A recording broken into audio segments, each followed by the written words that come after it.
Today on Outside the Box Reviews, our continued look at Universal Horror continues. Today we are looking at the Universal Select Wave 4 Dr. Jekyll and Mr. Hyde figure. From the movie, Abbott and Costello meet Dr. Jekyll and Mr. Hyde. Okay, yeah, so we're looking at a very non-iconic version of an iconic horror character. Now, I haven't really done my research on this one, I apologize, but I think Universal has done other versions of Dr. Jekyll and Mr. Hyde. And I wonder if this one was chosen simply for the fact that Dr. Jekyll in this one is portrayed by Boris Karloff, which many of you guys would know as Frankenstein or the Mummy, one of the most iconic faces in Universal Horror. But I'll be honest with you, every year when Toy Fair or San Diego Comic-Con comes around and all the new toys get revealed, I go and add photos to a folder in my computer marking the things that I think are really cool and want to keep an eye out for. And this figure appeared and I had no clue what it was. So I marked it as Vincent Price Mad Scientist. I was right on the Mad Scientist part, I guess, but totally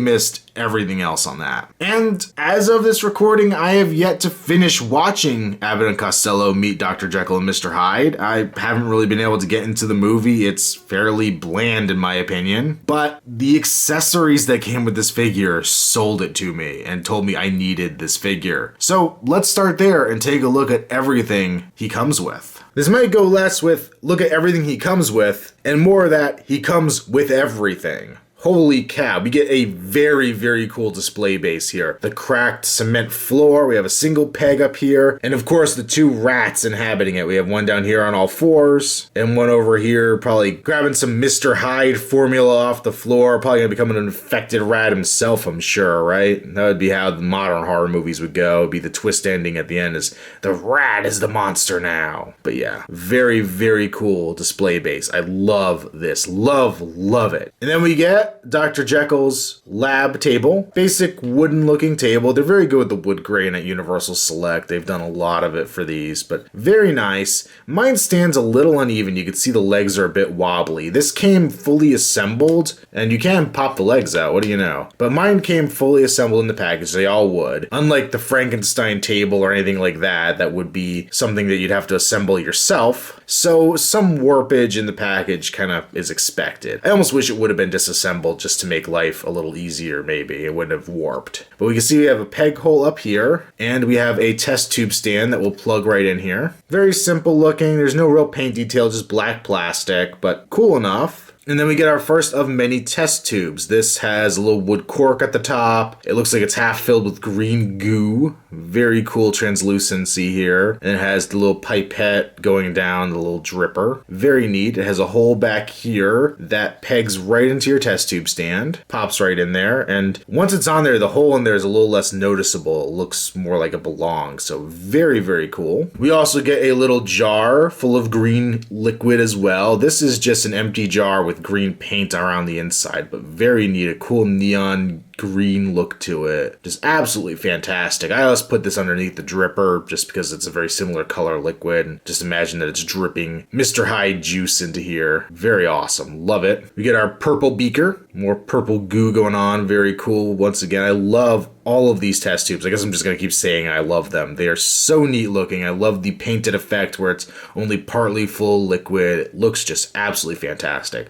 I love diorama building stuff with my figures, and this is massive. Get a little bottle here full of clearish liquid. Cap on top. Obviously it's not removable, but very cool. Some kind of metallic bottle. Very simple, just a silver metallic paint, but effective. We get a little box of test tubes. It's a wooden frame with 3 test tubes inside, and each of these are removable. So we have the red, we have the purple, and we have the green. I like where this is going, that we have a couple things with purple and quite a few things with green. The red's the only outlier here, but I like that there's kind of this theme going on color-wise. For a black and white film, obviously they have some liberties they can take with the color, but this is very neat. And then we get the syringe filled with the green goo. Very cool, very sharp looking. It's not super rounded off. I'm sure this is something you have to be very careful with. It looks very delicate, but amazing detail on such a little syringe. Like A+ for the execution on this. But wait, there's more, because we've only looked at Dr. Jekyll. How about Mr. Hyde? We get the top hat, which works with either head, but it's more fitting with Mr. Hyde. Nicely detailed, nothing too spectacular, but it works just fine. It's hard plastic, no rubberized thing like the Freddy Krueger hats of old. We also have a very simple cape, silver inside, black on the outside, decent sculpt to it, little tassels up here. It just sits on the figure by clamping over his shoulders, nothing too spectacular, but works just fine. And we get the character's cane, which is just a black stick with silver end here and a silver handle up here, but he could hold it just fine. Decent little accessory. And here we have it, the Boris Karloff face, and it's a decent likeness to him. Despite my saying it looked like Vincent Price, I was also going off of a hastily taken con photo from somebody else. But it does look like Boris Karloff. It's just not too normal to see Boris Karloff outside of the Frankenstein or mummy makeup, for me at least. But I like the texture they gave his skin, some definite little marks on it, kind of showing his age. His mustache is well done, his hair is well done. He has some gray dry brushing in the hair to really bring it out. It's a decent head sculpt. He has his jacket on here, so you have the little red undershirt with the white collar, and then the rubberized jacket on top of it with the 6 buttons here. Comes down to about his knees. Hard sculpted shoulders. He has his very simple hands here, human hands. Over here on his left side, he has his skull ring, which isn't detailed too well. You can't really make out the detail on it, but it is there. His gray pants, black shoes. Nothing too exciting, but it is all there. Now, of course, this is Dr. Jekyll, so for Mr. Hyde, we have to kind of take him apart. And this is where things get problematic. Pop the head off, and as I pop it off, the peg in here comes off with the head. Now it should stay with the body because it needs to be there. So I'm gonna have to go and remove this from inside the head, which is a pain.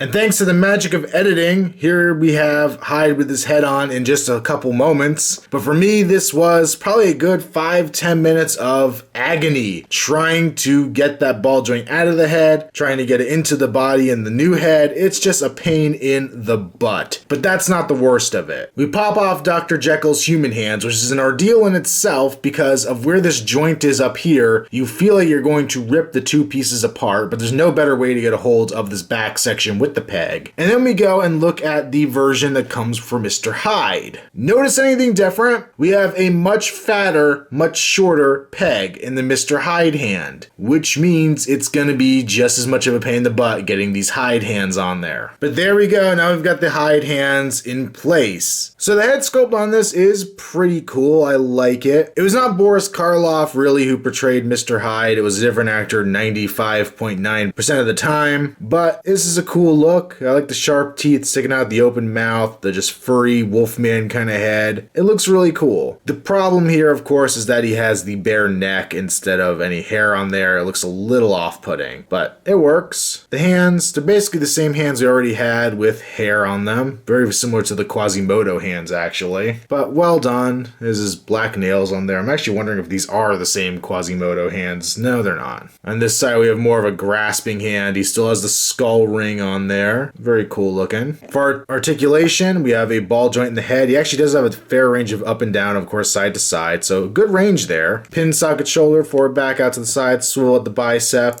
Bend the elbow almost 90 degrees and swivel at the elbow. Once again, unnecessary.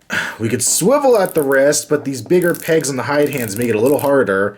And of course, you can bend up and down. Does have a waist joint, but it's hard to get to because of this overcoat. Legs can go forward and back out to the side. Swivel at the upper leg. Bend at the knee. And rotate at the foot. So virtually the exact same kind of body we had on the Phantom of the Opera. So here we have Mr. Hyde fully decked out in his cape, cane, and hat, ready for a night of terror out on the town. And my overall thoughts of this figure are, if you want the full effect of this figure, you gotta be prepared to spend a little extra money. The lab diorama, everything that comes with Dr. Jekyll, or Jekyll, or Jekyll, or however the heck you want to pronounce it. I know the pronunciation is a little weird with his name.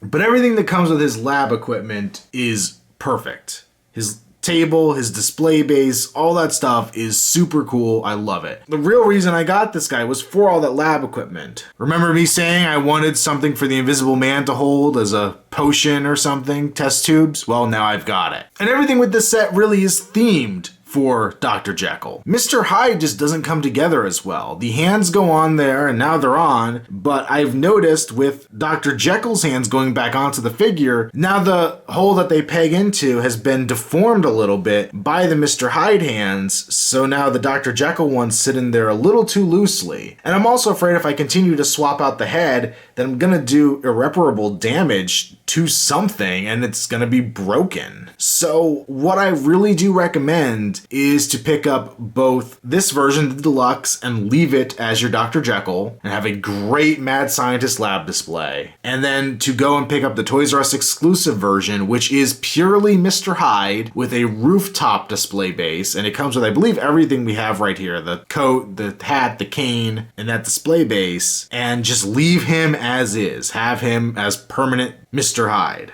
I'm upset that that's something you have to do with this figure. It would have been perfect if you could have just had all-in-one, swap it out. Diamond Select is so good with so many other characters, allowing you to have swappable parts. Look at the Venom and the Wolverine. It's so easy to swap everything on there without fear of breakage or anything like that. It just doesn't happen here. This is a bit of a mess. And I would hate to ruin the very cool Mad Scientist display for trying to convert him to the monster. Fortunately, the Toys R Us exclusives are pretty cheap, so if you want both, it's pretty easy to go and get one. So that's my really awkward recommend. I recommend this as a Dr. Jekyll figure and recommend you buy Mr. Hyde separately. But still, for what you get with the Dr. Jekyll, it is a huge recommend and very, very cool. So that about wraps up our week of Universal Horror. There is one more figure in this wave as a Toys R Us exclusive, which is the Mole Man figure. I'm just not going to have a chance to review him this week. I haven't picked him up yet, to be honest with you. And just like the Metaluna mutant from Wave 3, I don't really know if I'm too driven to go and get him. But I am so excited for next week because we're going kind of back to, well, what I'm used to covering as far as horror action figures. Because let's face it, Gremlins is kind of horror comedy, second movie being more comedy than anything else. Universal Horror, I know, is kind of hit or miss with people. I'm a huge fan of it, but not everybody wants to go back to the black and white stuff. But next week, we're doing slashers. We're going to be looking at everyone from Leatherface to Freddy Krueger to Jason Voorhees and maybe more. Just checking out the best of 70s and 80s mass murderers. So make sure you come back and join me for that. Make sure you check out Outside the Box Review on Facebook. There'll be a link below. Also check out Outside the Box Reviews on Instagram. Username Outside the Box Reviews. And until next time, spend another Outside the Box Review. Stay tuned as we continue to look at horror figures leading up to Halloween. Dr. Jekyll's hands going back onto the figure. Now the hole's kind of been spread out. That sounds awful.